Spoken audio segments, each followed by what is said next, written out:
सिगां नोंथांमोना मिरुनि जे आफाद एक्स.एन.डि.बि वेलफेयार एसोसिएशन बेखौ दाफुंनानै लाबाय गुबुन गुबुन जिल्लायावबो दाफुंबाय दिनै बे चिरां जिल्लायावबो नोंथांमोना दाफुंनानै लाबाय मा फोरमायनो खुलुमबाय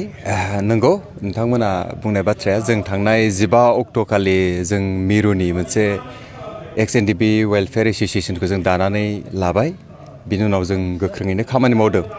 आरो बिदिनो फैयै फैयै जोङो गुबुन गुबुन डिस्ट्रिक्टफ्रावबो जों डिस्ट्रिक्टनि बडिफोरखौ दाना होनाय जादों दिनै जोङो चिरां डिस्ट्रिक्टआव एक्स.एन.डि.बि वेलफेयार एसोसिएशननिनो जोङो मोनसे डिस्ट्रिक्ट कमिटि जों दाना होनाय जाबाय आरो बेखौ जों फुल फ्लेज्ड दिनै बिबानबो गथायनाय जाबाय आरो बेवहाय जों बिदि दानायजों लोगोसे गोबां खोथाफोरखौ जों सावरायदों सावरायनायनि गुबै थांखियानो जाहैबाय जिथु बारग' एन.डि.बि आफादखौ सोमोन्दो लाखिनानै जि इस्युफोर मावबावनो गोनां खामानि दङ जों बेखौ बिथा खालामनानै माखासे बिसयफोरखौ जों सावरायदों जों माइनट्सबो जों लिरदों आरो जिथु मावनो लागा खामानिफोर दंबावो बेखौ जोङो फोरमायथिनाय जादों जोंनि सोद्रोमा बिथांमोननो आरो जों बेखौ रायजोनि गेजेरावबो फोरमायनो हागोन फोरमायनाय जागोन जे बारग' एन.डि.बि आफादनि जिथु माखासे इस्युफोर दङ सरासनस्रायै नोंथांमोना सिगांबो बेखौ मिडियानि गेजेरजों फोरमायखादों आरो रायजो राजाफ्राबो बेखौ मोन्थिदों खिन्थु माखासे ओरैबायदि इस्युफोर दंबावो जाय इस्युफ्रा थारमाने प्राय पाब्लिक लेभेलाव फैया पाब्लिक डमेनाव बियो फैनो नागिरा बे जाहैबाय बेक्तिगत लेभेलाव खारो जे जों बारग' एन.डि.बि आफादखौ जथायै बेबायदि दाना लानायनि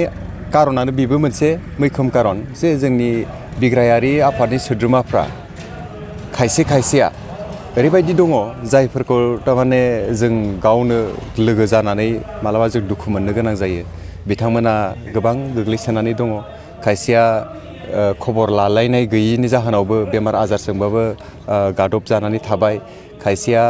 जुदियो गोबां सुबिदाफ्रा बारावनो बिरबायनानै दङ थेवब्लाबो बै सुबिदाफोरखौ नाजावनो थाखाय मोजां मोनसे प्लेटफर्म गैया फारसेथिं थारमाने बिथांमोना रोङाबो जाहैबाय नै बिदि कारनाव सरकारि माखासे माबाफोरखौबो जिथु सुबिदाफोरखौबो लानो हायै बिदि जानानै थाबाय नैबेफोर खोथाफोरखौ जों सावरायदों आरो बेफोरखौ जों नोजोर बोनानै गुवारै जोंनि बे बारग' एन.डि.बि आफादफ्रा नैबे एक्स.एन.डि.बि वेलफेयार एसोसिएशननि गेजेरजों जों मावफुंलांनो थाखाय माखासे रडमेप डिजाइन जों खालामनाय जादों जोङो क्वालिफाइड बेसेबां गथ'फोर दंबावो जों बेफोरखौबो मोनसे मेपिं खालामगासिनो दङ बेनिफ्राय जिथु ओंखारनाय साकरिफोर जेरैहाय टेरिटरियेल आर्मि बेफोराव बोरै रिक्रुइट खालामनो हायो बेनि थाखायबो जों दिनैनिफ्राय लानानै साननै सिगां जोङो कर्नेल आरो मानव गेदेर चिफ बिटिआरनि आरो बिथांजों लोगोसे माखासे सेक्रेटारिफोर बिटिआर लेभेलनि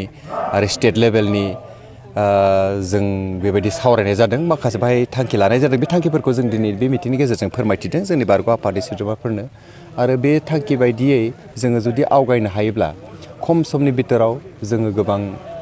माने मोजां खामानि मावनो हागोन आरो जोंनि बारग' आफादनि सोद्रोमाफ्रा आरो बिथांमोनजों सोमोन्दो थानाय न'खरफोर आरो जायफ्रा आन्दलनाव एफेक्ट जानानै माने दिनैसिम नोरजिया जाना थाबाय बेफोर न'खरफ्रा जथेस्थ' हेल्प मोनगोन जों बेखौ नोजोर बोदों चिरां जिल्लानि जे आफादगिरि नेहाथार हिसाबै सोरखौ दोननाय जादों दिनै आफादगिरि हिसाबै N.Okahadwi अशक नार्जारि बिथाङा आफादगिरि आरो जोंहा नेहाथारि हिसाबै बिथां मा नाम बुंलाय राजेन स्वर्गियारि बिथांमोना आफादगिरि नेहाथारि हिसाबै बिबान लाबाय आरो एक्जिकिउटिभ बडि गोबां दङ बिथांमोनखौ जों बिबान हिसाबै गथायनाय जाबाय बिथांमोना दिनै थांखि लादों जे जिथु ओनसोलनि थाखाय आरो रायजोनि थाखाय आरो आफादजों सोमोन्दो लाखिनानै जि इस्युफोर जायो बे लेभेलाव खामानि मावलांगोन होननानै बिथांमोना गावखौनो थाम-थिम खालामदों बबे जिल्लायाव दानो थांखि लादों जोङो नेक्स्टआव जाहाथे गोबां बेबायदि शेड्युल एजेन्डा दङ दा जोङो अकल जे बे बिटिआरआवल' खालामो बेल' नङा जों गुबुन गुबुन जायगाफ्रावबो जोङो सावरायगोन आरो जिहेतु जोंनि दा बिटिआर हालामनि अनगायैबो गुबुन ओनसोलनि जेनेबा दा जिथु हाबथ'वाखै हाबै ओनसोलफोरनि जोंनि बारग' आफादनि सोद्रोमा बिथांमोना जोंनि आंगो लोगो बिथांमोना जोंखौ गोबां फ्रिकुवेन्टलि खबर लाबाय थादों जे जोंखौबो बबेबा मोनसे लेभेलाव इनभल्भ खालामदो होननानै आरो जों थांखि लादों आरो बिथांमोननो जों बुंहरदों जे जों बेयावल' जों थाया जों नोंथांमोनखौ लाफानानै जों खामानि मावगोन बेबायदि हिसाबै खम समनि बिथोराव हयथ' गाबोन समफोरनि बिथोराव जों बिथिं धेमाजि आरो नैबे गहपुर लखिमपुर बे एरियाफ्राव जों एसे जों सावरायहैनायनि थांखिखौ जों लादों आरो बे जाफुंगोन खम समनि बिथोरावनो थेंक इउ